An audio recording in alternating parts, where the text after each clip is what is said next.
Welcome to our extended Fox local coverage of Hurricane Francine.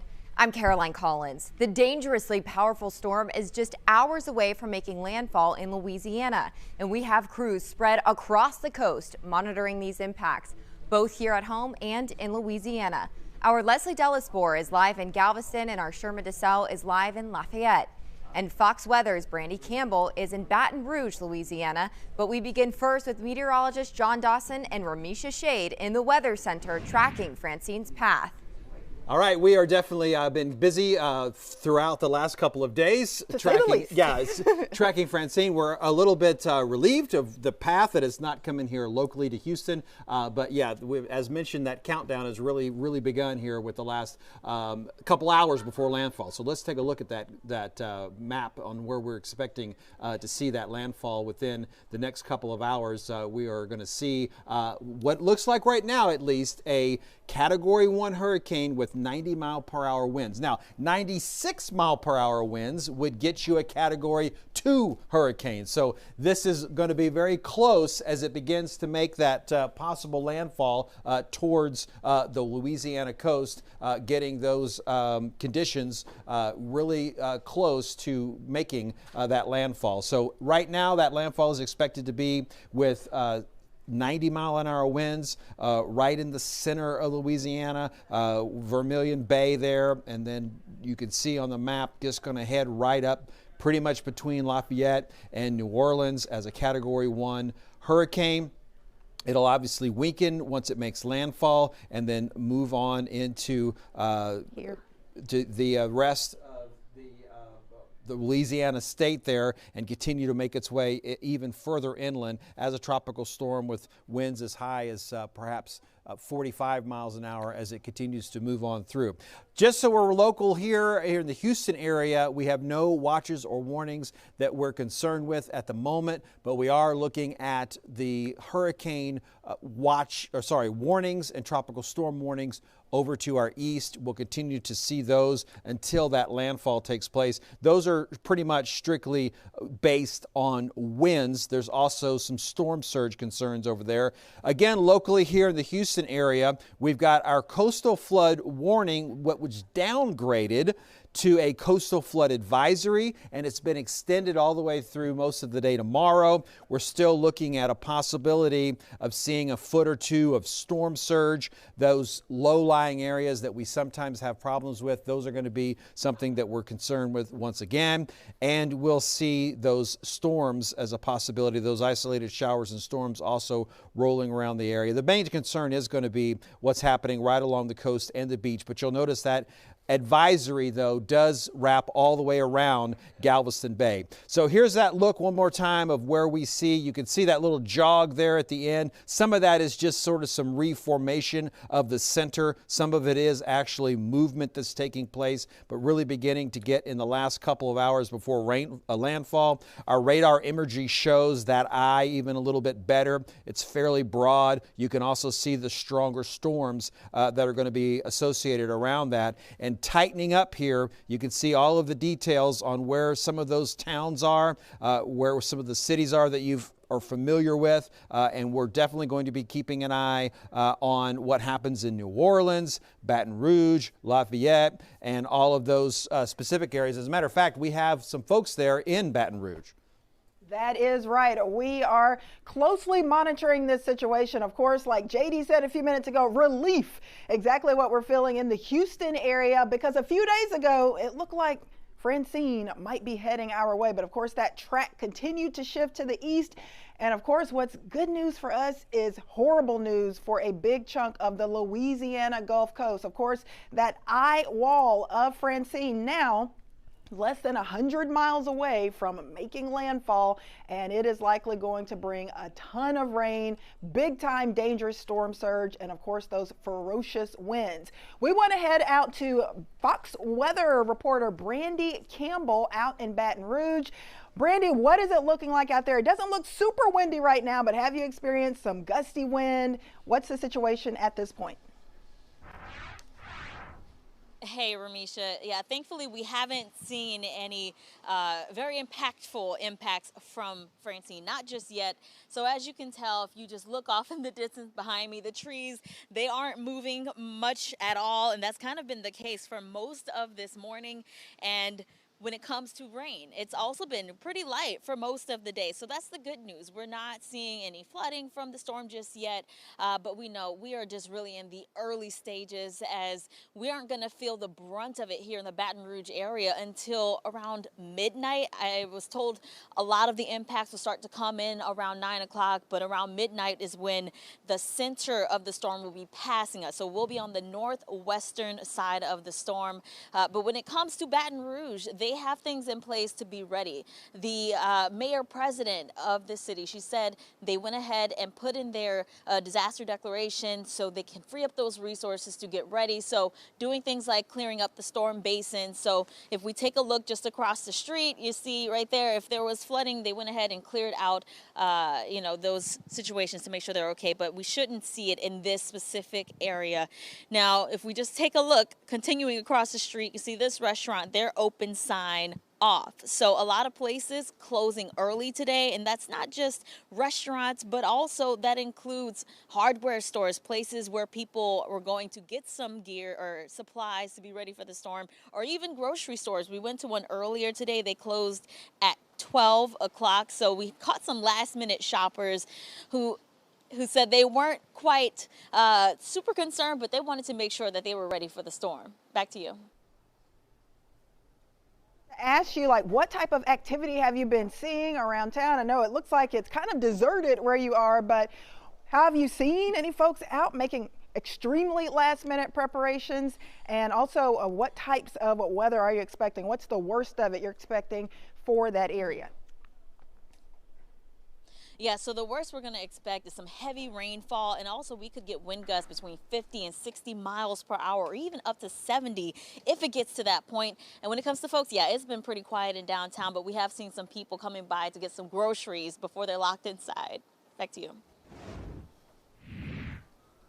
All right, good reports there from Baton Rouge with our Fox weather correspondents. We'll be having a few more conversations like that coming up. Right now, though, we have a great opportunity to talk with the Deputy Director of the National Hurricane Center in Miami. This is Jamie Rome. Jamie, can you hear me this afternoon? I got you loud and clear. Oh, fantastic. Good to see you, Jamie. I know at this point, I think our forecast's pretty set. Not a lot of questions about where Francine's going, but what are the concerns right now for you folks as far as getting ready for this to make its landfall? You know, we're really focusing at this point on making sure people start thinking about the post-landfall hazards while they still have power and internet and can hear these messages. You know, you and I have talked about this many times. Sometimes it's the heat, oppressive heat and the loss of power that ends up being the big hazards after these storms. Often, you know, we have a greater loss of life in the days after landfall than we do at landfall. That with Beryl here across the state of Texas, where carbon monoxide poisoning and other heat-related injuries and deaths were something that was taking place. So I could see where that's the messaging that you might be shifting to. Again, with your primary goals being to get it very clear where this is headed, and we've kind of got that pretty much narrowed down at this point in time. Tell me a little bit about the concerns with Louisiana. Their specific topography, and I know storm surge is also a threat, but how is Francine gonna hit Louisiana the hardest? I think it's going to be a big water event in the form of storm surge, heavy rains occurring basically in the same place. And you couple that with the sort of pre-existing rains that they were having, you know, in days and weeks in advance. I think the soils at some point are going to get saturated. You know, you and I have seen this numerous times. The saturated soils just make the trees come down even easier when the winds come ashore, and they're starting to come ashore now. And I think that's going to drive the power outages up. Jamie, unfortunately, I'm being told we're kind of running out of time a little bit here for our conversation, but I want to ask you this question because I haven't had a chance to really talk with anybody about with the Hurricane Center since you've started implementing your new forecast cone. Again, it's not operational, I don't think, but it certainly Francine has gotten some good use of it, I know. So just tell me a little bit about how that's going and anything else you want to share about the new kind of improved forecast cone that we've started using a little bit. Yeah, we launched it earlier in August, but for all intensive purposes, this is the first storm that we could really demonstrate the full capacity and capabilities of the new graphic. And the initial feedback is positive because we're better able to articulate and communicate the inland risk of wind, whereas the older cone primarily focused on the coastal threat. All right, that's fantastic. Appreciate your time today. Again, Jamie Rome, Deputy Director of the National Hurricane Center in Miami. Always good chatting with you. We'll hope to have another opportunity to talk with you again soon. We're going to go ahead and check in now with our meteorologist, Ramisha Shade. All right, let's get another look at Francine, which of course is a Category 1 hurricane. We are on what we call the clean side, the western side. And if you've got to be on any side of this, that is definitely the side to be on, because usually there's less wind, less rain, not a ton going on. We are getting some light, spotty rain showers for our area. However, nothing close to being severe. Of course, this is the center of circulation just to the south of New Iberia, south of Baton Rouge, getting close to that middle Louisiana Gulf Coast. You could see that swirl. You could see those intense rain bands in that eye wall of Hurricane Francine. Of course, the eastern side, the area to the east of that center of circulation, is the dirty side. That's the side where you're going to have super heavy rain, that storm surge risk increases, and of course the tornado risk increases as well. In fact, speaking of tornado risk, I want to show you that we already have a tornado watch out for a big chunk of the Louisiana area. This is out through 11 p.m. tonight. You'll see that does include the New Orleans area, New Iberia, and several other Louisiana cities, because Francine is getting close to making landfall. You can see that eye and that intense eye wall with those heavy thunderstorms, likely some of those severe, getting close to making landfall, and all of this rain action will be pushing onshore over the next several hours. So these cities will be lashed by heavy rain, strong wind, that storm surge risk increasing, and of course, we've also got the tornado threat. So a lot of different threats going on here. Also, it looks like there are a couple of flood warnings there. So it's just going to be a very messy scenario off to our east for much of the Louisiana Gulf Coast. Now, let me take you back to what's going on in our area. You may be wondering, yes, we're on the cleaner side, but do we have any impacts, any risk from Hurricane Francine? At this point, we do still have one advisory. There's a little bit of good news. This was a coastal flood warning. That's a little more severe. But over the last 30 minutes or so, National Weather Service has downgraded that coastal flood warning to a coastal flood advisory. So that basically means there could still be a little bit of flooding due to storm surge. Maybe storm surge around 1 to 2 feet still expected for parts of our coastal area. So down around Galveston, the Bolivar Peninsula, down around Freeport, there will be the potential for still a few feet of storm surge. That water could still pile up onto the coast. And of course, that could mean some flooding that could be taking place. So we are not completely out of the woods, but yes, we do have still that slim risk for some coastal flooding. The wind advisory, though, was allowed to expire. So we've gotten rid of that, but there could still be some wind gusts around 30, 35, possibly close to 40 miles per hour, but likely closer to 30 to 35. I want to show you where we do have some rain at this point. You can see some spotty, mainly light rain showers stretching from Katy to Sugar Land. Few heavier bursts of rain down around Angleton, Lake Jackson, and also down towards Freeport. But this is not severe. Of course, if Francine had come a little closer to us, it would have been so much worse with widespread heavy rain, likely widespread flooding, but that is not the case for us. So we are fortunate and thankful, I'm sure. As far as a rain chance farther north, we do have some spotty showers up towards Cypress, Mission Bend, as I said, Sugar Land, downtown Houston, getting some sprinkles, little spritzes of rain here and there, but just not a ton of rain action. But we do have the clouds, kind of dreary and breezy out there, but like I said, it could have been a lot worse. So if this is all we have to deal with, This is a great thing. Farther north, we've got some rain showers up around Huntsville, right along Interstate 45. Over towards Navasota, you are getting some light to moderate rain, but nothing severe happening in our area. So let's talk about Southeast Texas impacts as we continue to track Francine. Of course, the most horrible of the weather is going to be off to our east in Louisiana, but there could still be some wind sustained out of the north around 20 miles per hour with gusts up to about 30 to 35 miles per hour. Minor coastal flooding still possible. And yes, we can't rule out maybe a brief isolated thunderstorm, but even the chance for that is on the lower side. It looks like that big time severe risk, including tornado threat, storm surge threat, flooding threat, will be off to our east.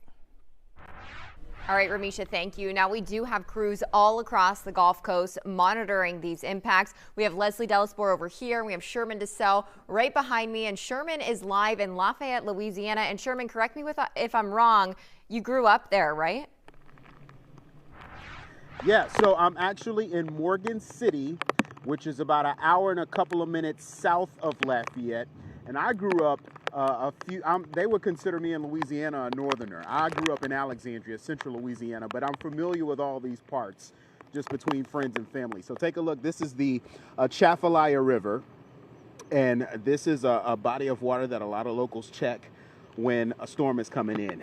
Pan to the right, you see this guy over here. He's been monitoring everything. This is what we normally see here in Louisiana when storms are coming by. People are just coming to check this particular area. So further to the right over here, turn around, Chandler. This is downtown Morgan City, an older historic city. So it has that historic, nostalgic, old school feel. But you'll notice that a lot of these businesses, of course, they're empty right now, but they're boarded up as well because of how low the city sits by this river. And this area is surrounded by bodies of water. It's not just the Atchafalaya River, but it's the bayou, and the Atchafalaya actually feeds into the Gulf. So that kind of gives you an idea of how close we are to the Gulf of Mexico. And so a lot of people's main concerns here, wind, storm surge, that's something that a lot of people along the coastal parts of this part of Louisiana will always worry about and deal with. For the most part, though, the people that we've run into, they say that they've seen worse. They felt worse. They've lived through worse. They just wanted to do what it needs to do and get out of here. In the last 30 minutes to an hour, would you say, Chandler, we've heard that wind pick up. We've been hearing it roar across the bridge. So we definitely know that it's coming here, and it's moving relatively fast, just based off of what Ramisha's been telling us and what other forecasts have been telling us. Here's that pocket of wind. Yeah, so we've been getting pockets of wind, pockets of rain, people just checking in, seeing what it looks like. But again, this is the Atchafalaya, big body of water that goes through a lot of different parts of the southern region, and there's a floodgate right over there on that side as well. So there's a lot of things happening here. You got any questions for me, Caroline? Yeah, Sherman, so you're in Morgan City, Louisiana, and it really doesn't look Right. like there's a whole lot of people that are out there right now. Is it, I mean, have people evacuated? Is it somewhat of a ghost town at this point? I do see some other people standing where you're standing. Yeah, no, it looks like a ghost town right now, but people are hunkered down. Just to the left of us, on the other side of these downtown buildings, are some homes, and there are some people on their porches because they're just used to living in this type of condition. For the most part, a lot of people have not gotten out of Morgan City because it just doesn't deem it to be bad enough to leave. Some people leave just for the comfort of not having to deal with power outages and things like that. But for the most part, everybody's just kind of sticking around, just waiting this thing on out. Wow. Back to you. Well, Sherman, please be careful and stay safe out there. We appreciate your update. All right, now we want to head on over to our reporter, Leslie Delaspore, live in Galveston with what conditions are like at the coast there. Leslie.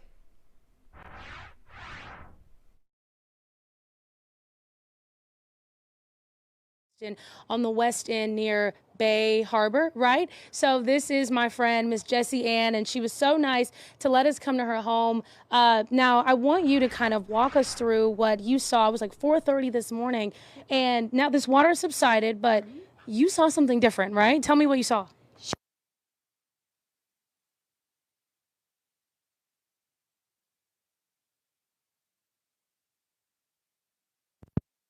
you know, jellyfish and all that. So now it's going to go out, so it'll probably leave the critters on land for me. Oh. I mean, how does this, you know, I guess, how do I want to say this? How high does this typically get? Is this normal for you?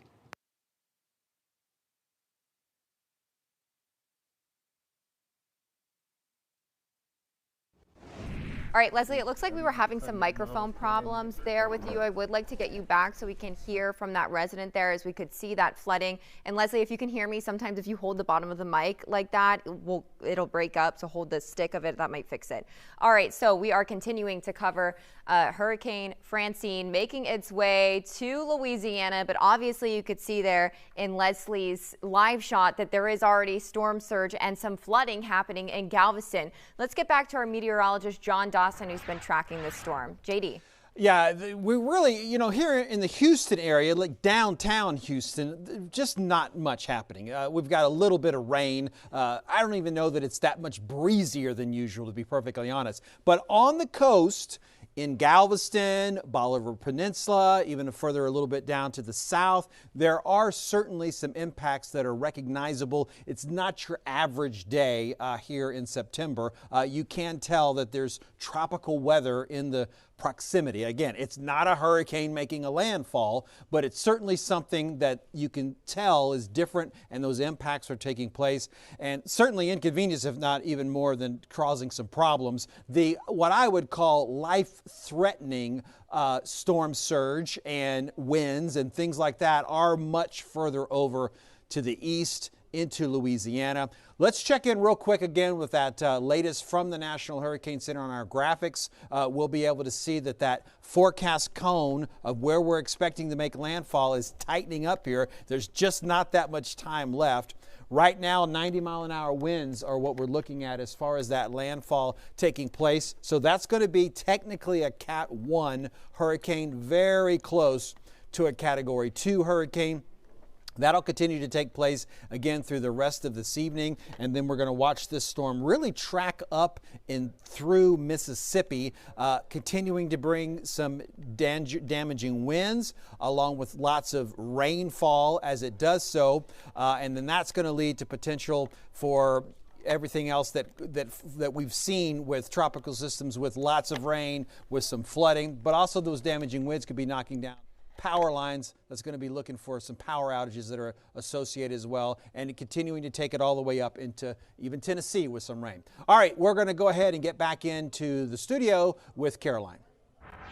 Yeah, JD, a lot to look out for. I think that we have Leslie Delaspor's microphone all fixed up down in Galveston. As you can see, some areas already seeing storm surge and flooding. Leslie. Yeah, apologies for those technical issues earlier. But again, I'm here with Jessie Ann. Now, Jessie Ann, you live on the west end in Bay Harbor of Galveston, and you came outside. It was about 4:30 this morning. And now, like I said, this water that you can kind of, I don't know if you guys can see our feet, but I know you can hear us sloshing around here. This water was a lot higher when you first woke up this morning. Tell me what you saw and what you woke up to. Well, it's dark, but all my lights are on. So when I went to bed, the tide was high anyway. So as the storm passes, it's just throwing the nice clean water because we're on the clean side. So all the bay water comes up here with little critters. Shrimp, I was down here trying to make sure everything was tied down. School of shrimp swam right in front of my feet.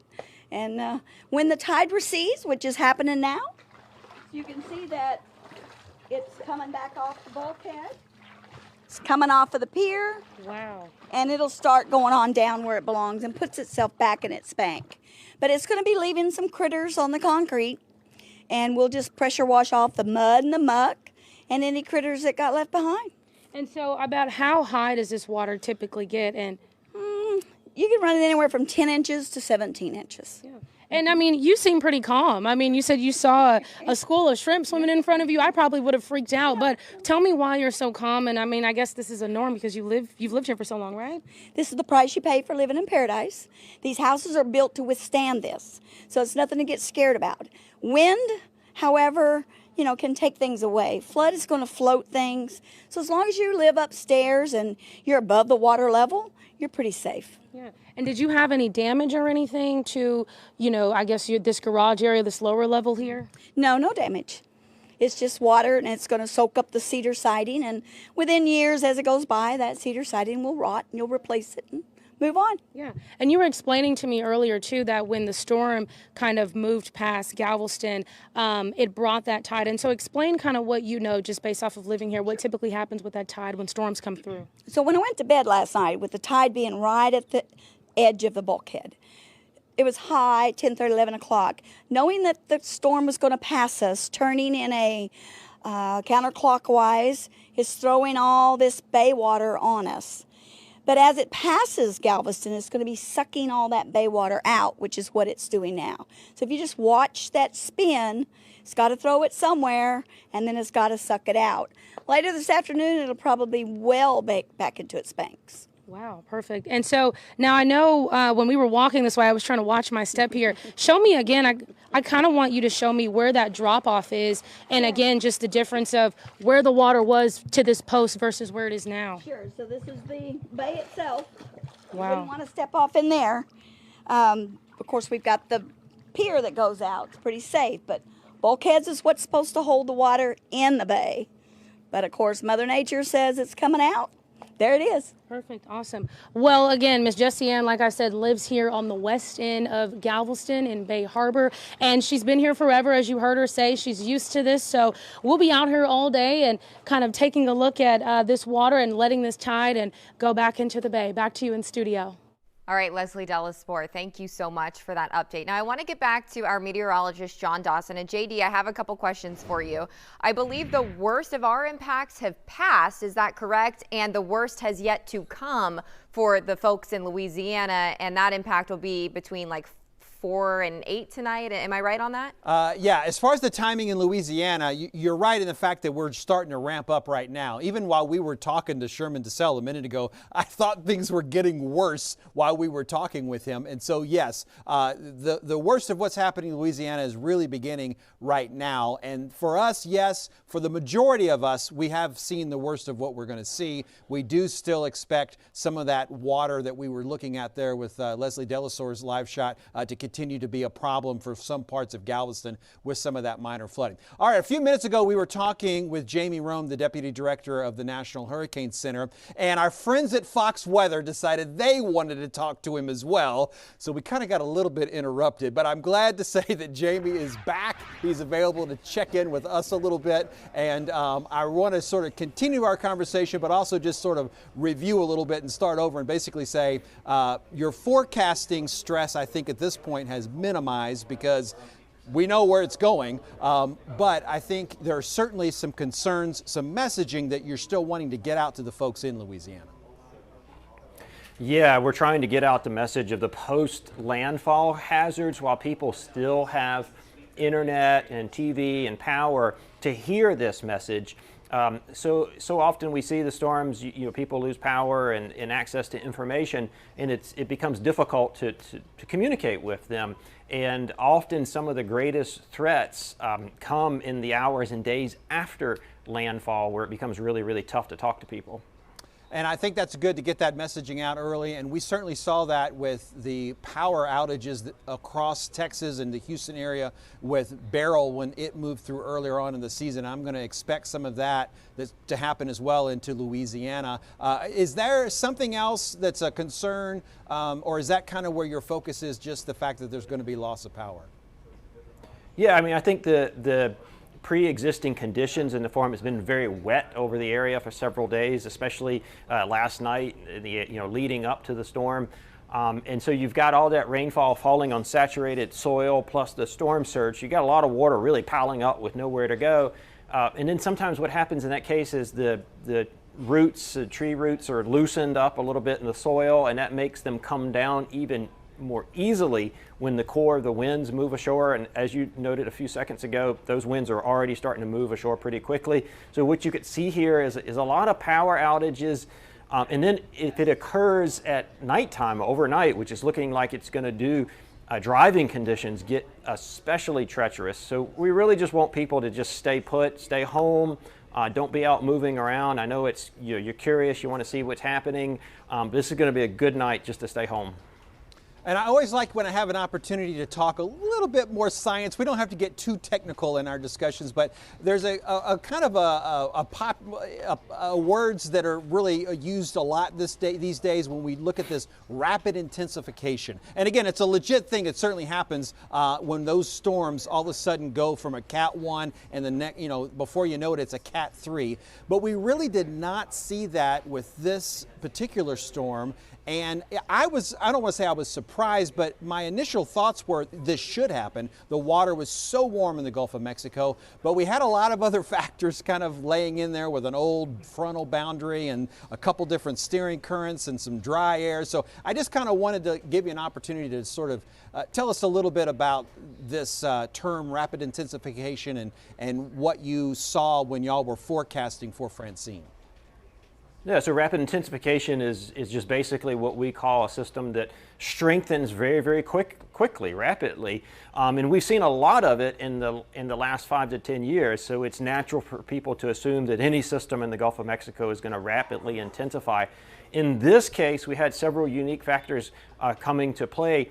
The storm was basically riding along a line or an axis of vertical shear, where everything to the west was higher vertical shear or an environment that was less conducive for development, and everything to the east was more conducive for development. And the storm kind of rode right along that line, if you will, and that's what made the forecast really, really tricky. If it had moved a little bit to the east, it could have developed, been a stronger system. If it would have moved to the west, it would have been a weaker system. In this case, the forecast played out pretty much as expected, so we're generally pleased with that, but we're remaining steadfast to make sure that the people in harm's way are receiving the warnings and the messaging and taking the necessary precautions. We've had several opportunities to attend some conferences together, and we've sat in some workshops and things that talk a lot about the social science that's involved with weather prediction. And I know that most of the time you've got to stick to a rule book. You got to do certain things depending on certain parameters. But when I look at this storm and your max winds are sitting at 90 miles an hour, if you were to bump them up 6 miles an hour on your expectations, then this thing gets to be called a Cat 2 instead of a Cat 1. So talk a little bit about some of that thinking that has to get into your forecasts or do you take that much into account when you're forecasting a storm as a Category 1 or a Category 2 when it starts to make its landfall? Yeah, it's absolutely important. For you and me, that 5 or 6 mile per hour is a rounding error. But for the general public, going from a Cat 1 to a Cat 2 represents a massive step in their perception of the risk of the storm. So clearly, as a physical scientist, you're sort of balancing this need to sort of get it right, get it perfect, with this need to communicate in a way that people understand and resonate with and doesn't cause unnecessary panic. So you're always sort of juggling, dealing with that tug and pull. I mean, in this case, we have no evidence that it made it across that Cat 2 threshold, but we've got an airplane in there right now, still investigating the storm. Hopefully it stays a Category 1, but yeah, you hit on what is the #1 challenge for you and me both. It's not the forecasting. Everybody assumes the forecasting is the most challenging part. It's figuring out how to convey that forecast in a way that resonates with people and helps them to make good decisions. Yeah, and because a lot of times people just look at that number. Is this a Cat 1 or a Cat 2? Because a Cat 1 I do this and a Cat 2 I do this. But as you have said earlier, it's not that easy. All these storms are different. I always say that every hurricane has its own personality and that it's threats that will bring. So tell me about Francine. Tell me what personality that storm has and what's going to hit hardest in Louisiana. Francine, for now, I mean, the story hasn't been written yet. It's being written. The story hasn't been written yet. Based off the forecast of what we think is going to happen, it's going to be a water storm. And for South Louisiana, this is not atypical. Almost all their storms are big water events just because they're so low-lying, flat, and flood-prone.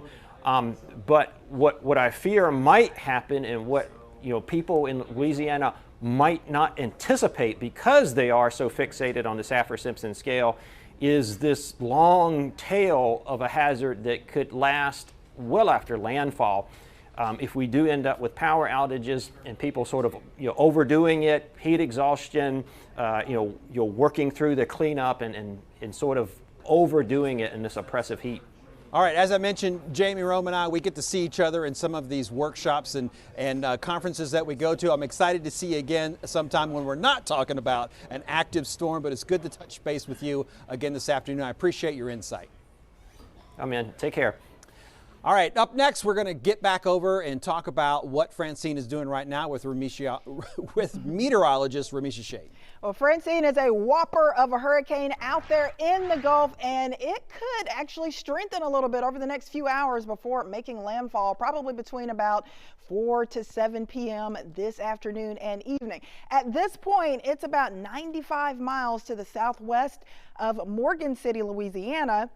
It's about 150 miles southwest of New Orleans. You can see New Orleans right there, Baton Rouge, New Iberia, and you can also see that fairly well defined eye and those thunderstorms that continue to pop up and strengthen in that eye wall, that center of circulation starting to push very close to that middle Louisiana Gulf Coast. Here's the latest with Francine. At this point, a strong Category 1 hurricane with 90-mile-per-hour winds, and it has picked up some speed today. It's now racing to the northeast around 17 miles per hour. That pressure has been dropping, and we are expecting the potential for this to strengthen into a Category 2 hurricane just before landfall.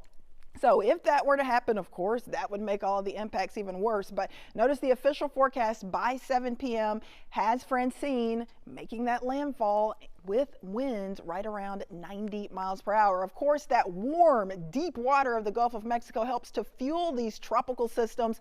So once they lose that and they roll onto land, they start to kind of lose steam and weaken. So of course, as we go into the next couple of days, Thursday morning, Francine already down to a 45-mile-per-hour tropical storm. Then it's going to roll right up towards the Memphis area, and that's likely when it starts to kind of fall apart. That's going to be Thursday into Friday, down to a tropical depression on Thursday, and then by Friday, just a plain old remnant low as it falls apart right around the Memphis area. But we've got to get through today, because today, of course, Francine will bring significant impacts to much of Louisiana.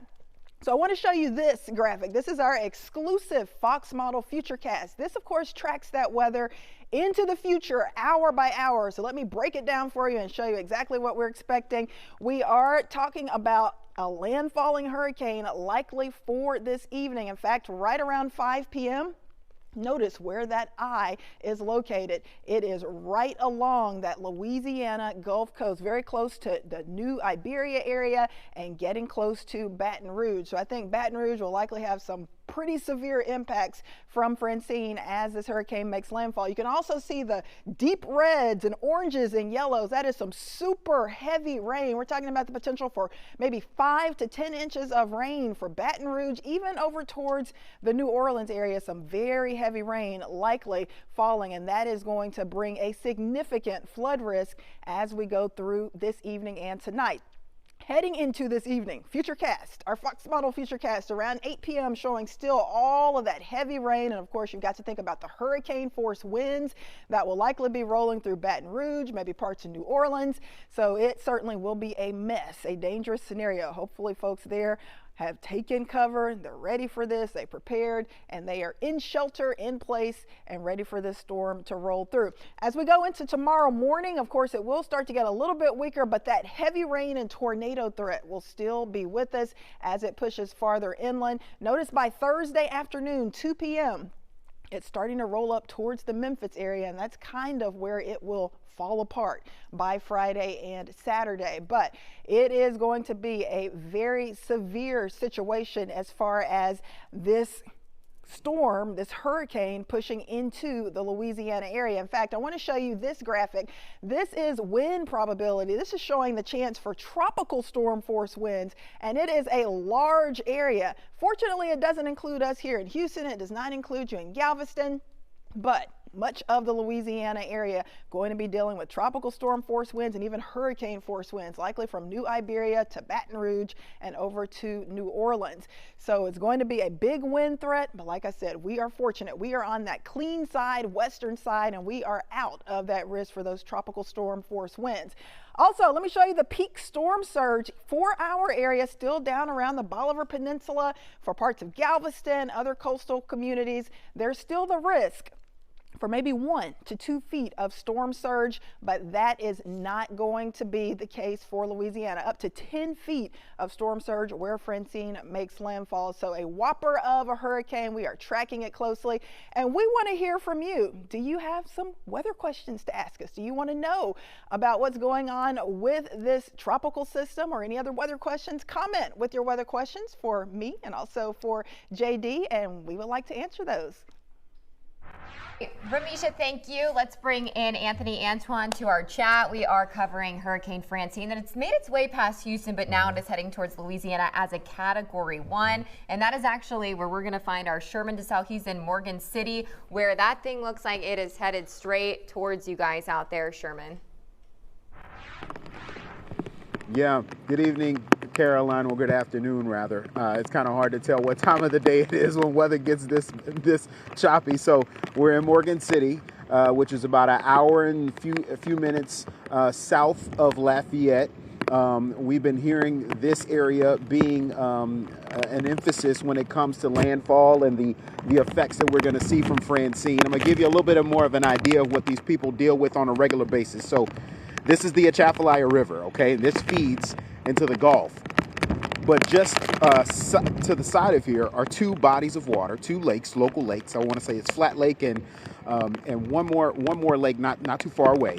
But then, you know, you got the Gulf, right? We've been hearing this wind rip through these 2 bridges, the Long Island Bridge and the Francine Bridge. And so it's definitely picking up. We've been seeing people out and about, just kind of not really out and about, but coming out here just seeing what's going on. They always come and check this area because this is kind of like their downtown central area, right? Take a look at this. Come over here, Chandler. I want you to see. You see that big silver? That's a floodgate.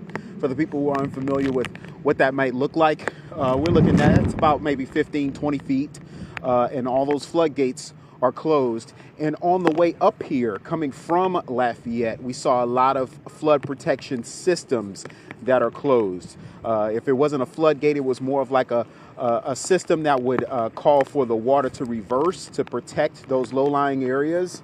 If they start to see those storm surges, that's just to make sure that those areas, those flat areas, don't take on as much water as they could if things get too bad out here. But again, this is the Atchafalaya. This is a kind of a place where people get an idea of what it looks like, and when they know it's time to kind of just go in the house and wait for things to pass. So there's still a little while, especially backing up with what our storm team said about the time frame on when we can expect to see these storms. And also a good indicator is when you stop seeing those birds flying around, that's when you know you probably should just go and hunker down somewhere. But right now, a lot of people are just kind of waiting around. Caroline? Wow. Hey Sherman, what's up, man? This is Anthony Antoine, kind of joining the coverage here now. And let's get a sense of like the folks out there. Obviously this shot, we're not seeing many people out at all, if anyone. But do you get a sense of folks are just kind of adhering? Is there a curfew, I'd imagine, that's in place right now down there? Here, no. A lot of people just kind of know the law of the land, right? You know, they just know when it's time to just to chill out. We've seen a couple of police officers doing their rounds every 30 minutes to an hour. A lot of people just know it's not really time to just kind of just go out and see things after a while. Mm-hmm. But because this is not like a strong Cat 2 or 3. You'll see a few people, at least in my experience dealing with storms in Louisiana, you'll see people out just kind of looking around, but not out just enjoying the day. Out really just looking at the conditions. And when they start to deteriorate, you'll see less people outside. But this is the area where people come to just enjoy the weather. You know, it's around this time of the year in Louisiana, if it's not raining, it's really hot. So this is kind of a break because there's a wind, it's a little chilly a little bit. You know, some of the nicest weather comes before a storm, ironically.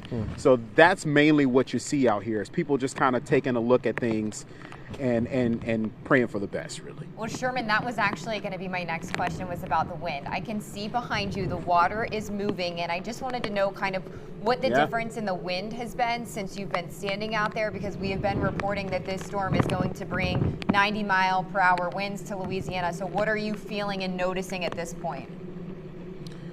Yeah, no, that wind is picking up. Let's go over here. You might hear my accent come out, but you see that right there? You see that flag? That's a good indication of how much that wind is picking up. That's when you start seeing festival flags kind of, you know, moving uncontrollably like that. That's when you know that wind is starting to pick up. We've seen a couple of little small palm trees uproot over here towards the top, right? The branches right here. We've seen a little bit of that, but nothing too dramatic. We have seen that wind pick up in the 2 hours that we've been in this particular spot. And Sherman, you grew up in Louisiana, but you were more northern in Alexandria. I mean, what was it like when storms like this would come through for you and your family? Were you far enough away that you didn't see quite the impacts like we're seeing now? Yeah, you know, what's funny is most of the time, Alexandria, central Louisiana, is considered more of a safe haven for people who live in South Louisiana. They kind of go north, they go central Louisiana, or they go a little bit further toward Shreveport, Natchitoches area when they want to dodge a bullet. But Alexandria is not immune. We dealt with Rita. We dealt with Gustav. Gustav came overnight on a Labor Day weekend. We woke up, we were underwater. Because it was a slow storm, it was a slow moving storm, and it just sat on top of Alexandria, and so we dealt with a lot of localized flooding. So it all depends on what the storm does. And so as a native Alexandrian, when we're watching a storm come into the Gulf of the Louisiana Gulf Coast, if we see it shift toward the east, toward New Orleans, we're a little bit happier about that. But if we see it hitting more of a central track, then we're kind of nervous until it starts to dissipate, because it could easily pick up and go all the way up the state, and it can take a couple days. But in this case, we don't see that. So it all depends, really, what the storm. You know, what JD said earlier kind of summarizes it well. Every storm has its own little personality. We can predict what a Cat 1 or Cat 2 will do, but at the end of the day, it's going to do what it wants to do. And so with the perfect combination, that determines the type of storm that you might deal with. So to answer your question, that was a long answer to the question, but in Alexandria, we saw less storms. We knew that South Louisiana would bear the brunt of these storms. But I have so many friends and family members in this region, and living in New Orleans, I know what to expect a little bit. But at the same time, the storms will do what they want to do. Well, I feel like every time a large storm or a hurricane is heading towards Louisiana, specifically New Orleans, we all know what happened in 2005 with Hurricane Katrina. Could you bring me back to that point, Sherman? I know you were pretty young back then, but I know that, I mean, people were feeling the impacts of Katrina all over Louisiana, not just specifically New Orleans, which was devastated, and it kind of just makes you nervous as something like this is heading in their direction. Yeah, well, thankfully, we don't have to compare this particular storm event to anything like Katrina. Katrina changed the lives of New Orleanians forever. There's still impacts of Katrina being felt in New Orleans right now, not just structurally, but culturally. It changed the entire people. There's a generation of people who were impacted by Katrina the minute they were born. I was in college in Natchitoches, Louisiana, and I met a lot of friends, lifelong friends now, who are from that region. They were there because of Katrina. But I'll tell you, I was in New Orleans during Hurricane Ida, and that wasn't that long ago. That was just a few years ago. Hurricane Ida displaced a lot of people for a little while. Our power was out. I had damage in my house. My family was evacuated in North Louisiana for about a week and a half because we didn't have power. I stayed at my news station for a week and a couple days. So, you know, I know what it's like to not only cover a Louisiana storm, but to actually deal with it as a native Louisianan. It's no joke. And you also get to see, unfortunately, the societal differences. You know, people who are able to relocate for a few days, go get a hotel or go vacate somewhere. They have those luxuries, but a lot of people just simply don't leave simply because they can't afford to leave. You got to pay gas, you got to get lodging, you got to get food. A lot of people don't have that extra money to get up and move. So that's when you're able to see, unfortunately, how well some people are doing versus how well they're not. But out here in this part of Louisiana, everybody just does better. They do the best with what they got, you know. That's just kind of how they are. They're resilient people. They don't like to be told that or be called that, but they are. We're resilient people out here.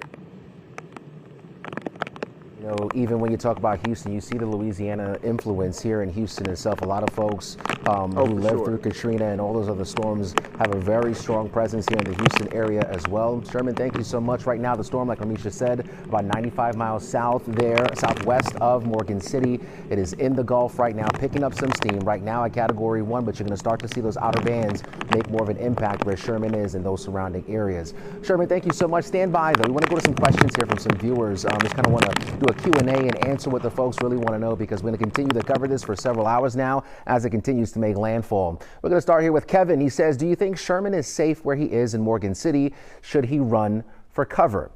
First and foremost, Sherman, stand by. But I want to say, you know, at the station, I think it's safe to say, I know we take the necessary precautions. Definitely. Anytime we are even discussing our plans to move forward about how we're going to cover this for you, we make sure that first and foremost, safety is a #1 concern for Sherman DeSalle right there now, along with his photographer, Chandler. Earlier this morning, we had Shelby Rose providing coverage from Morgan City as well. So we definitely take the necessary precautions. And let's go back out to Sherman. Sherman, what do you think, man? Kevin says, do you think you're safe out there? Yeah, no, Kev, I'm all right, man. I'm all right. If it wasn't safe, I would tell the people at the station to find something else to do or talk about, and because I got to get out of here. So no, we're fine.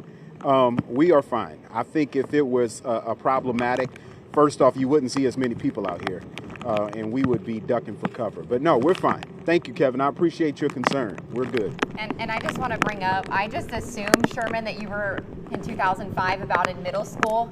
You were in college, so compliments to you, man. Yeah, college, yeah. Compliments to you. We appreciate your hard work you out can there. say I was in middle school. I can be a little bit younger. That's fine. You were no problem. young when Hurricane. Yeah. No, he was in college. So I just thought that we were the same age here. So compliments to you, Sherman. All right, and now as we start to see, all right, Sherman, be safe out there, man. All right, and JD, when we talk about this storm, right, you see, as those outer bands start to make landfall and things get closer, we're obviously going to have a discussion about repositioning, possibly Sherman even, because that storm is going to get even stronger when it makes landfall. Yeah, I had to chuckle, though, when somebody told me we were going to ask if Sherman, the question was, is Sherman safe in Morgan City? And I thought, is Clark Kent safe walking down the street at night? I think we're okay with Sherman DeSalle. Wherever we want to send him, he's going to be all right. But you're right, though. We do take those crews out in the field. We're very serious, and we have plans in place for retreating and going into safety when things get at its worst. It's obviously not at its worst right now. So we're continuing to prepare, and yes, we will move crews accordingly to position them on where they need to be. I will say this, I do expect Morgan City to see 60-mile-an-hour winds, probably just below hurricane strength, as that eye will track a little bit further over to the east. Well, JD, we have another question here from Abby. How much flooding could we expect in Houston? What are your thoughts on that? Yeah, as far as the flooding goes here in Houston, we're not going to see any flooding here in Houston. Along the coast in Galveston, some of the Fox 26 viewers are going to have some water that temporarily displaces maybe a little roadway here or there. Leslie Delasore was showing us earlier some video of some homes that are right on the bay that have some of those issues that they're dealing with. But Houston, the city of, really you get a little bit off of the coast at all, and there's going to be minimal impacts. We're just looking at some isolated thunderstorms. Yeah, so let's go to Ramisha real quick. Let's talk about the coast a little bit, Ramisha, because you were talking about that yesterday, giving folks a heads up how to prepare for today, especially if they're along that line, that coastline. That's right. The good news for us, as the track of Francine continued to shift to the east day by day, our flood threat really started to go down. So really, for the rest of today, likely less than an inch of rain for Houston and for our coastal communities. But it's this area behind me that's going to have the huge significant threat for flooding. We're talking about maybe 5 to 10 inches of rain with isolated amounts up to a foot for parts of Louisiana, including Morgan City, where Sherman is, New Iberia, Baton Rouge, even over towards New Orleans, several inches of rain. Here's the other threat that we have. Of course, we've got that tornado watch. So significant flooding there, but to answer your question, not much rain expected for Houston, but that's a good thing. We've got the clouds, we've got the cooler temps, a nice little breeze, a few sprinkles, a little bit of light rain. It's actually refreshing because those 90s are going to be back soon. So enjoy it. All right, Ramisha, thank you so much. We'll take one more here before we take a break and look at something else. Maggie says, do you think this will be our last hurricane scare? This is, I would assume, a tough one to answer, right, Ramisha? Because this has been forecast to be a very busy hurricane season. Well, Maggie, I wish I could tell you that's it. We were hit by Beryl. Nothing else is coming for the rest of the season. But actually, yesterday was the peak historically of hurricane season, which is September 10th. Today is September 11th. So this is usually the busiest, most active period. Now, I can't tell you for sure that we're going to have another system heading our way. I can't tell you for sure that it's going to be extremely quiet. I do think we will have several more systems develop between now and the end of hurricane season on November 30th. But of course, the big question is, will they hit the Houston area? That is what we will have to wait and see and watch for, but there is always a chance. That's why we tell you, when there's a lull in the action, that's the best time to make sure you're prepared. Make sure you know where your insurance papers are. Make sure they're protected if your house floods. Make sure you know your evacuation routes. You always have to be ready because we all know, especially with Beryl, these storms can take a turn at the very last second and head our way. Fortunately, this one took a turn to the east, so we don't have to worry about Francine, but back on July 8th, we saw just how quickly things can go downhill when these storms do take a turn, when we had those 100-mile-per-hour winds in some spots and also over a foot of rain for parts of Houston. So yes, it was a mess. I know some of you are likely still cleaning up, but for now, nothing heading towards Houston, but we'll have to watch it closely over the next few weeks and next few months. All right, Ramisha and JD, thank you so much for helping us answer those questions from our viewers. Keep on coming with those questions. We really want to get those answered for you because that's what you want to know. We want to make sure you have the information you need. All right, thanks you too. Now we want to take it live back out to our reporter Leslie Delisbour, who's been in Galveston. She is covering the storm surge near the West End that happened today. What's going on now? Well, right now it's pretty clear, actually. The sun is shining and there are a few clouds out here and it's a nice breeze, but this is typically what we see after a storm has come through. So Miss Jessie Ann here, we met with her earlier and she showed us, the lower half of her home here that was filled with water. But since that last live shot, that water has kind of gone down, right? But Miss Jessie, I want you to kind of explain to the viewers, I explained to them what it looks like right now, but last night when the storm was grazing through Galveston, what did you see? It came in real quiet, but the tide was high before I went to bed, about 10:30. By 4:30 a.m., and it was at least 17 inches on ground level. It went inside our bay camp, which is our little fishing camp. Of course, luckily I was prepared because we go through this anytime that there's a storm out there. It doesn't even have to hit Galveston to get water to high tides. Wow. So, and you mentioned that it went into your fishing camp here. Can you kind of lead the way for us? I want to take you guys with us so you guys can see. Now, this door right here was closed, right? So all that water, and she's going to show you here in a minute, but all that water came in under this door here. And again, tell us exactly how high this water got. So if you notice, we're pretty prepared for things like that to happen because the washer and dryer's up on this 2-foot pedestal and everything else is put into the bathroom, which is up 2 foot. So everything we see is it just seeping up the wall about 19 inches. So not a lot of damage if you know it's coming and you can get to it before anything happens. Yeah, and explain to me, this room was kind of cool. You were telling me this off camera earlier. Explain to me what this room is and what would have happened if someone was in here. And it's happened. It's Terry's Bay Camp. So they camp out here in cots, large cots, and they fish all night, sleep all day, usually, right off my pier. And if they were sleeping and this had came in, they'd have woke up to the 19 inches of water under their cots. So, they would have just probably been okay, because, if you're camping, you're camping. Yeah, and if we can, let's see if we can walk this way just a little bit. I'm going to step in front of you here. I apologize. Explain to me these watermarks and explain to me kind of what this means here. So when the water comes in, it's going to seep up. This is a cedar siding. It's going to seep up. So 1 inch is just as much damage does just as much damage as 1 foot, 2 foot. So if it was inside sloshing around you're looking at that damage right there. Gotcha. And again, I kind of want you to explain now, the first live shot that we did with you a few minutes ago, the water was probably up to my ankles, but now it's barely touching my toes. So explain kind of how that water is going back out into the bay and what that is. Right. So when I went to bed last night, I saw the storm spins in a counterclockwise. And as it does, it's taking the clean side of the water and throwing it up on our bay. As it passes Galveston, it gets past us, those outer bands will drag the water out of our bay. So now it's taking the water back out of the bay and going on up north. So that's how you see the water come in, you see the water go out. Gotcha. Well, Miss Jessie Ann has lived here for so many years, and she's an expert on the West End and Bay Harbor. What is your message, I think, to people who may be new to the area, unlike yourself, when these kind of storms come through, whether it's a Category 1 through 4, or even just a tropical storm or depression? True. Yeah, you just need to make sure you are prepared. So you need, of course, waters, something electrical, or make sure you have lights and things like that. If the electricity was to go out, you would not want to be walking in this water. But make sure your things are above ground because it can sneak up on you. I don't purchase a lot of high-end stuff because it won't last long. It'll either going to rust, rot, or float away.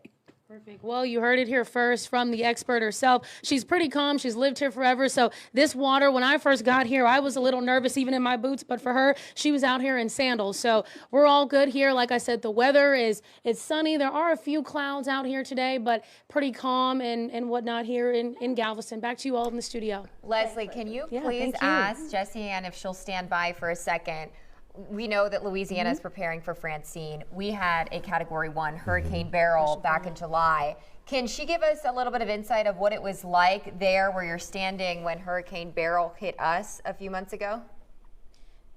So you and I were talking earlier about Hurricane Beryl, right? Explain to me kind of what happened to your home here. Did you have this same water damage or water seeping in through your doors rather? Yes, so Tropical Depression, Alberto came first. And Alberto came as a tropical depression, so it's very slow and low. It rose, sat here about 3 days, and took away a lot of stuff that I didn't get up in time. But when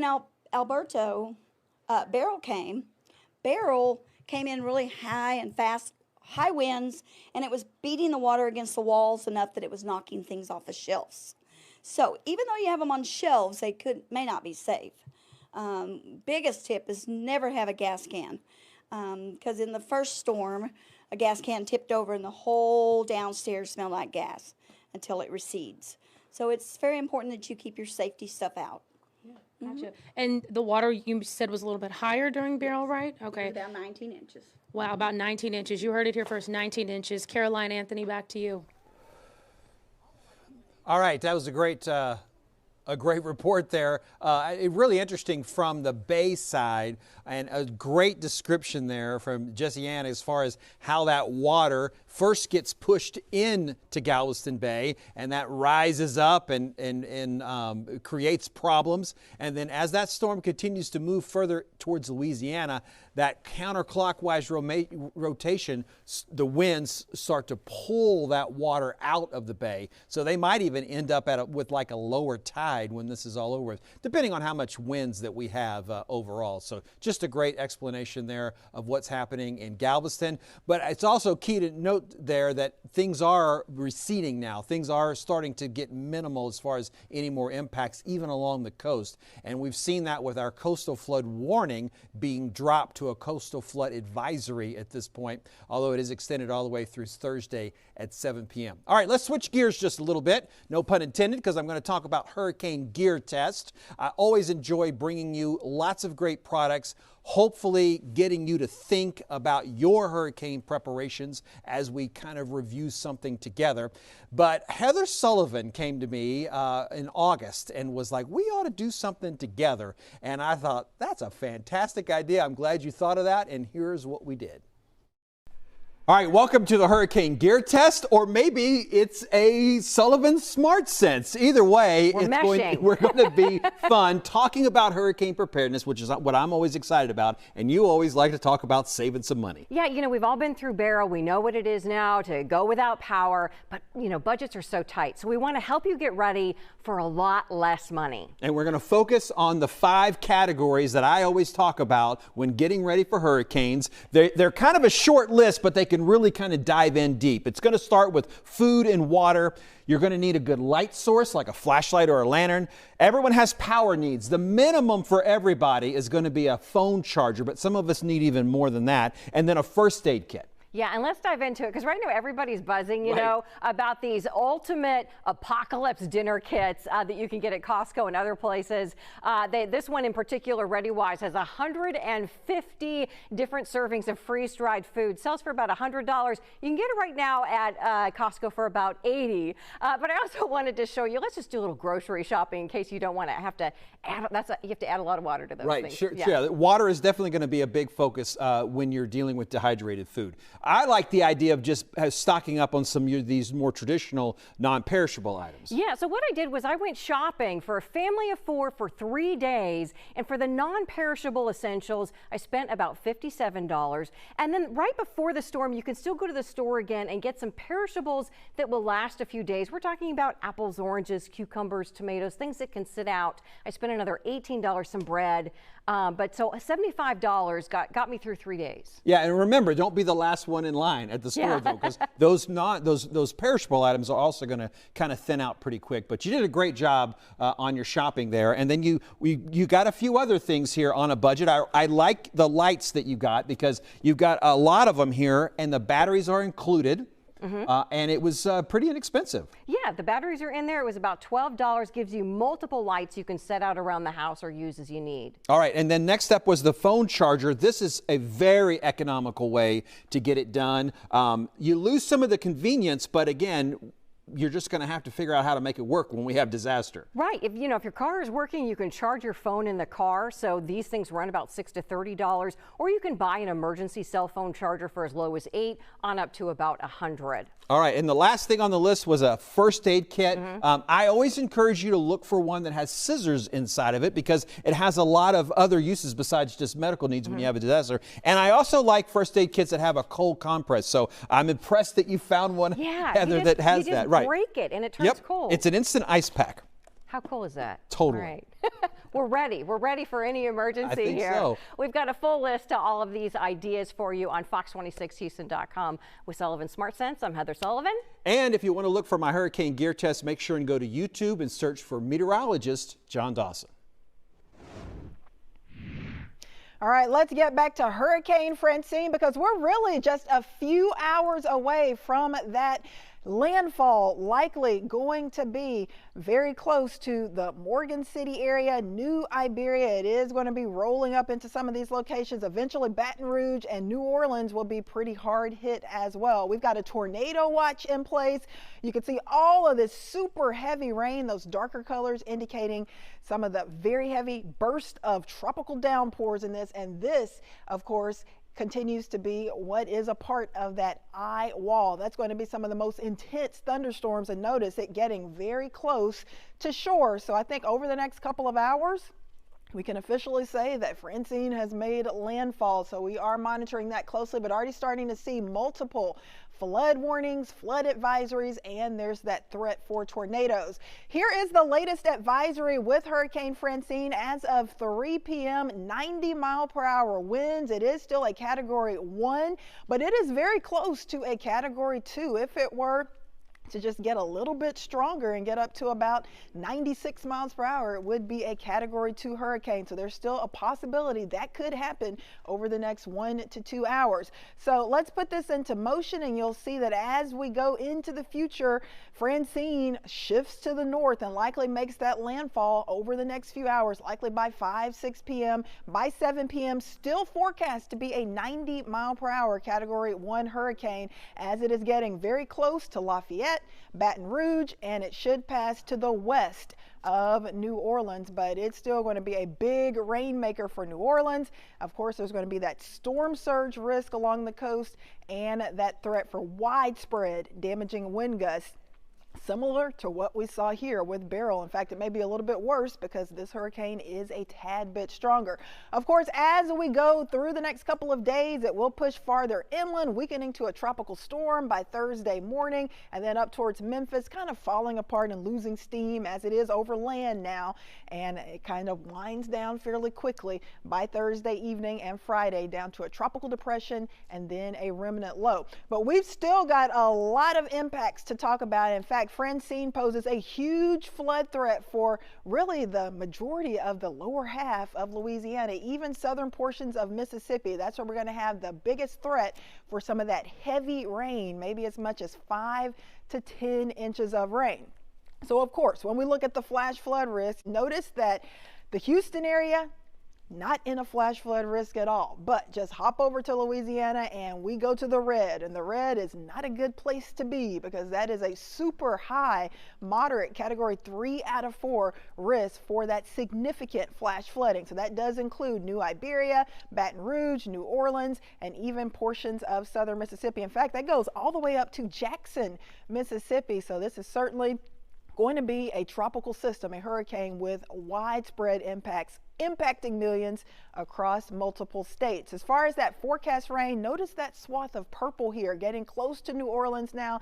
That's up to 10 inches of rainfall. But if you hop back to the Houston area, we're in the dark blue, and that is less than an inch. So there's a big gradient from what we're expecting here to what folks in Louisiana along the coast are expecting and farther inland. That's where the big flood threat will be, off to our east. So of course we're monitoring things closely. We do still have a coastal flood advisory for our coastal regions for the southeast Texas area, but we are not expecting any significant impacts. Notice the wind gust potential, Baton Rouge, New Orleans, hurricane force winds can't be ruled out. So it's going to be a mess there. Of course, we are tracking it closely as Francine will likely be making landfall over the next 1 to 2 hours.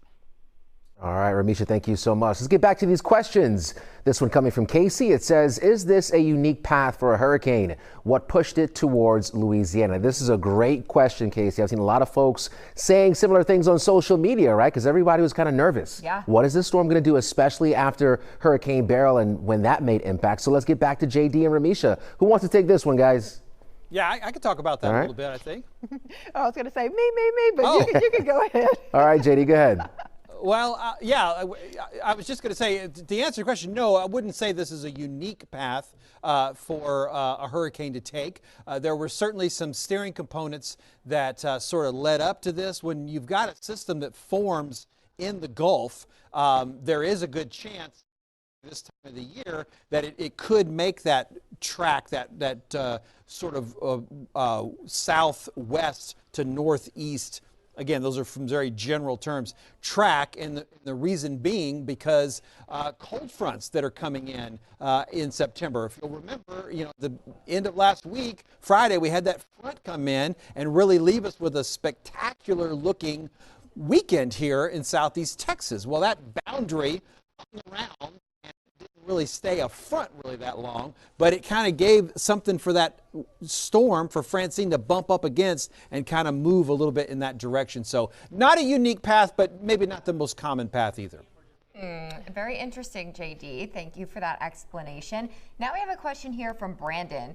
Were you surprised how quick Francine formed in the Gulf? Let's give this one to meteorologist Ramisha Shade. Well, actually, Brandon, I wasn't really surprised at all. In fact, we were thinking Francine would kind of get her act together even quicker because Francine is moving over the Gulf of Mexico, and all season long, those Gulf of Mexico waters have been super warm at points, almost abnormally warm, well into the 80s, water temps in the low 90s at times. The water is very warm, it's very deep, and it acts as fuel for these tropical systems. So when you get a storm, a tropical depression, tropical storm, or hurricane developing in the Gulf, it usually doesn't take long to kind of blow up and get going.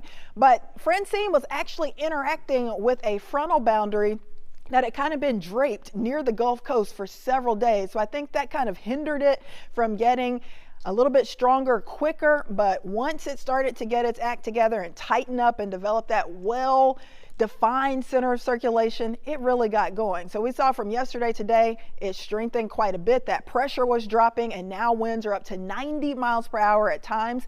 The National Hurricane Center has forecasted it to become a 100 mile per hour Category 2 hurricane. So we're not surprised, but like I said, usually when you get these systems developing in the Gulf, it doesn't take much. That water is very warm. It acts as that fuel for these systems, and they can develop and grow and maintain themselves for quite a long period of time and cause a lot of issues for portions of the Gulf Coast. Historic year when it talks about these storms and the forecasted storms to develop out there in the Gulf. So now let's get back to our Sherman DeSalle. Remember, he's in Morgan City, one of the places in that path of the storm Ramisha was just mentioning. Things picking up there, Sherman? Yeah, actually, Anthony, in the last couple of minutes since you and I were speaking, winds are picking up, a little bit more cloud cover. I'll step out just to kind of show you. Now, I'm not trying to mimic a really famous weather guy from a different channel, okay? But I'm just trying to show you that the conditions are definitely starting to deteriorate. We're seeing some winds pick up these trees a little bit. Take a look across the street, though. You know, those boards, businesses boarded up like that. That is very common, especially in this part of Louisiana. So remember what I showed you earlier, the Atchafalaya. It's on the other side of this wall right here. Floodgate is to the right. It's about somewhere between 15 to 20 feet high. We've been seeing this garbage can getting some wind picked up, so it'll make a little banging sound, kind of, increase the anxiety a bit. But to be honest with you, this is what was expected in this area. A lot of people are prepared for it. We've been seeing the Morgan City Police Department passing by, making their rounds, making sure everybody's good. The biggest thing, though, I forgot this, I buried the lead. There is a curfew now in effect in this parish, in this area, starting at 5 o'clock until 7 o'clock tomorrow morning. So I know that was a question that Caroline had earlier, if there was a curfew. In this particular area, in this parish, there is a curfew from 5 p.m. until 7 p.m. tomorrow morning. That's just to make sure that anybody that's on the road or out and about are essential to being out here. So first responders, people, just making sure that things are good and that have the authority to be outside. So that was a question that you guys asked earlier, and it has since changed since we last spoke. Back to you. And what about like Louisiana as a whole? Listen, has the governor said anything in terms of any declarations? Yeah, so in the last couple of days, not only did he declare a state declaration, but then he officially asked President Biden for assistance in this weather event. So that's just to make sure that things are in place to where if it does get bad, then the federal systems will already be in place. So the governor has requested that. As far as if it's been received, I'm not sure. I will check on that because I don't want to tell you something that's not true. Yeah. But the state declaration is already in place, and he has already asked for a declaration from the White House. I have another question for you. Not sure if you know this at this time. Were there Sure. any mandatory evacuations put in place for New Orleans or Baton Rouge or any of the other areas that are going to be getting the brunt of Francine? So yesterday, before the storm tracked more east, yesterday the Cameron Parish area was under evacuation, mandatory evacuation. That place was a ghost town by yesterday morning. Because that is an area that got hit hard, really hard, during previous hurricanes. Hurricane Laura, that's closer towards the Lake Charles area where Cameron Parish is. That was en route to here, coming from Houston. But in this particular area, no mandatory evacuations in this particular area, Caroline. Let you go here. One last question. The area where you're standing, sure. is that area likely going to see several inches or feet of water? How bad do we think that area where you are in Morgan City along the coast is going to get? Well, definitely wind, storm surge is a concern. Localized flooding, definitely a concern. Where we are particularly, they won't see that huge of a problem because these floodgates right here, these 15 to 20 feet tall floodgates are right here. But in low-lying areas, because it is an area that's surrounded by water, there's a couple of lakes not too far away, and the Gulf of Mexico is not that far from here either. Those areas could possibly be problematic for sure. We'll be checking in on those and keeping up to speed with all of that. All right, Sherman to Sell, about 68 miles south of Lafayette in Morgan City, just awaiting for the very close arrival of Hurricane Francine, and it's looking to be a Category 1 storm. So Sherman, please be careful out there, and we'll be checking back in with you as the day goes on.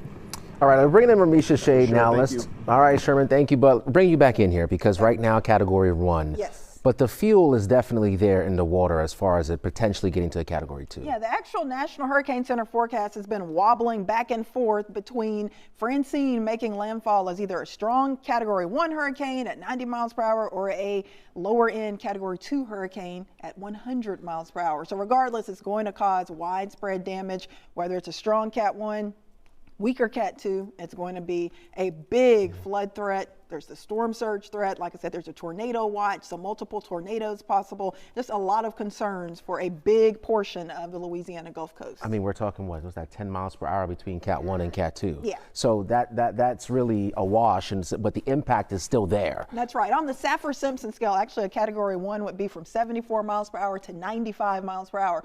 So 6 miles per hour more, That's it's a Cat Category 2. 2, right.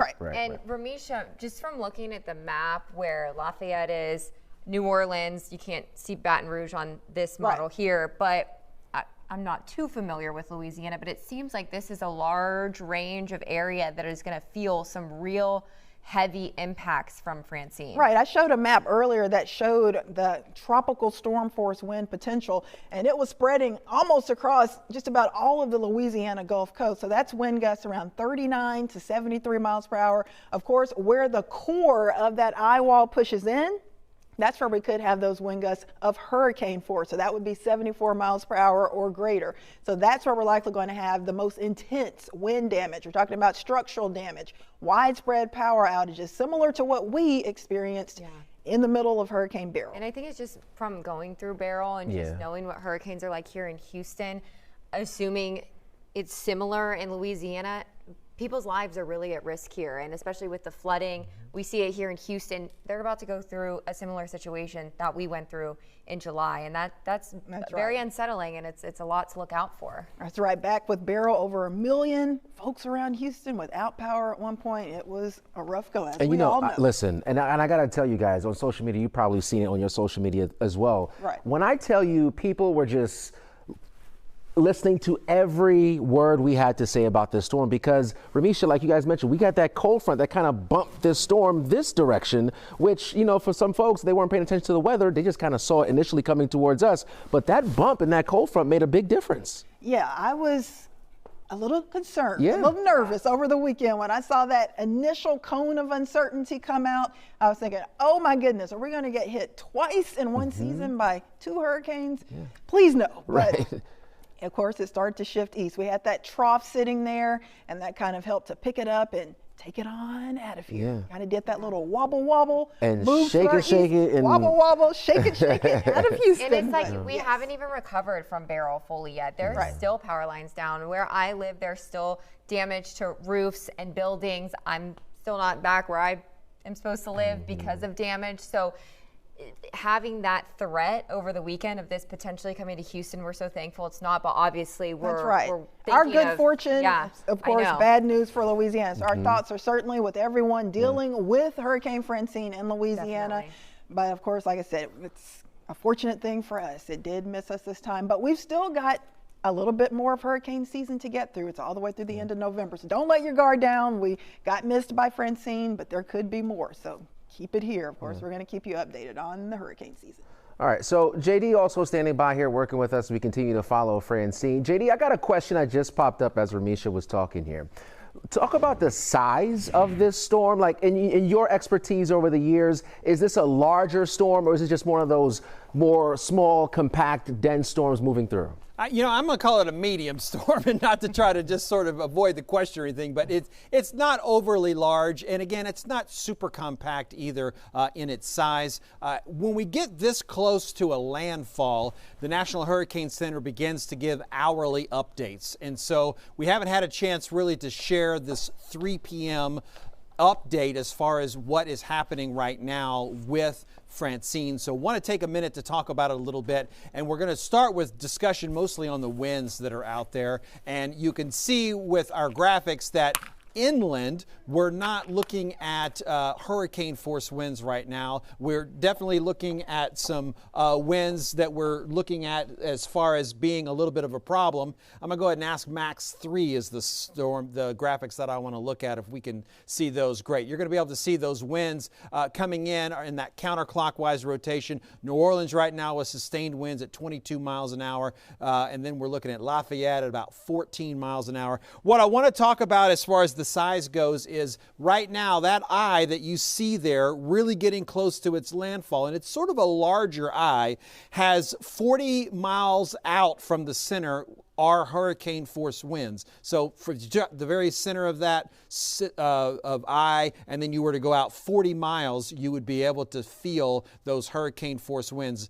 In other words, those 75 mile an hour winds. Now, if you were to go 115 miles, and that's substantially further, that's where you would have the tropical storm force winds that extend out 115 miles. So talking a little bit about that size, we've got 115 miles worth of tropical storm winds, 40 miles worth of hurricane force winds. But I want to show you some of these winds that we're beginning to see here as this storm moves through. From the National Hurricane Center, they've got a couple reports there. One of the oil platforms, and it might be that one that we have labeled there as the Shell Ship Shoal. That might be the one that they're referencing. But one of the oil platforms that was on the east side of the center recently had 74 mile an hour sustained winds with a gust of 92 miles an hour. Now that is not at the surface. That's up off of the ground. So those numbers are not exactly what you would see if we were standing there. But also there was another spot out there that near the coast, Eugene Island, that also had a 54 mile an hour wind and had a peak gust at 70 miles an hour. So as I mentioned, they'll continue to keep these updated. The other thing, just to sort of let our friend Sherman DeSalle know, they've officially identified this center being about 60 miles away from Morgan City, Louisiana. And remember, those hurricane force winds extend out 40 miles. And so that's just something to kind of keep in mind. I think Sherman is going to be very close to those hurricane force winds once this begins to make landfall. Now, of course, as we know, once a system begins to make landfall, it falls apart very quickly, which is going to be a good thing. But what doesn't stop very quickly is the rainfall. So you can see our Weather Prediction Center giving us this excessive rainfall, in other words, flooding threats, high possibilities that that's going to happen for portions of Louisiana, extending into Mississippi as well. And we're going to continue to see this storm make its way onto land, and will also bring that storm surge. We have that storm surge warning. Basically, even around New Orleans, we have this storm surge warning. That's anywhere that we expect a life-threatening storm surge that's 3 feet or higher is where we're looking at that as a possibility.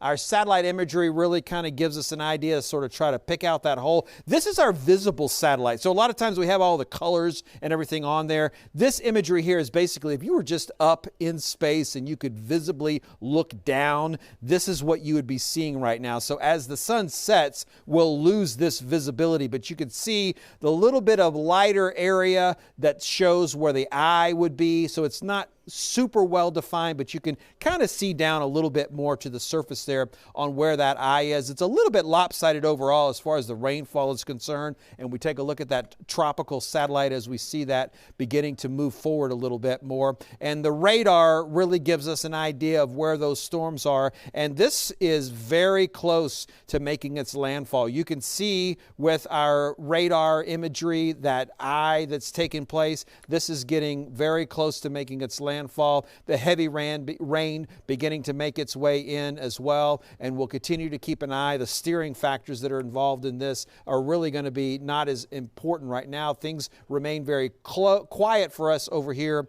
in the Houston area, and I just wanted to pop up that forecast track one more time before I wrap up as far as where we're expecting this system to go with its path that it's taking. This kind of gives us that idea that it'll be making its landfall very soon as a strong Category 1 hurricane, almost a Category 2 hurricane as it begins to make its landfall. So we're really kind of preparing for the last hour or so before Francine makes its landfall. Let's go ahead and check back in with the folks in the studio.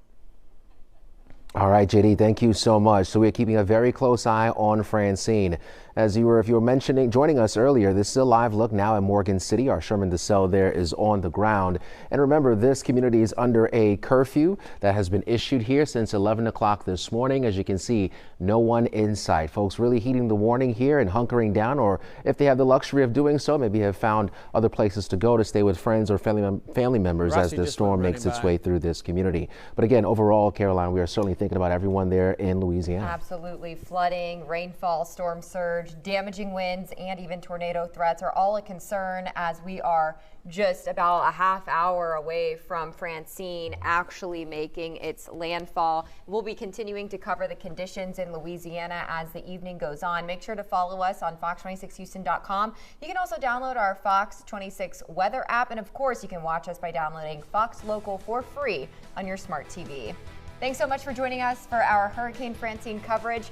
We'll see you in a bit.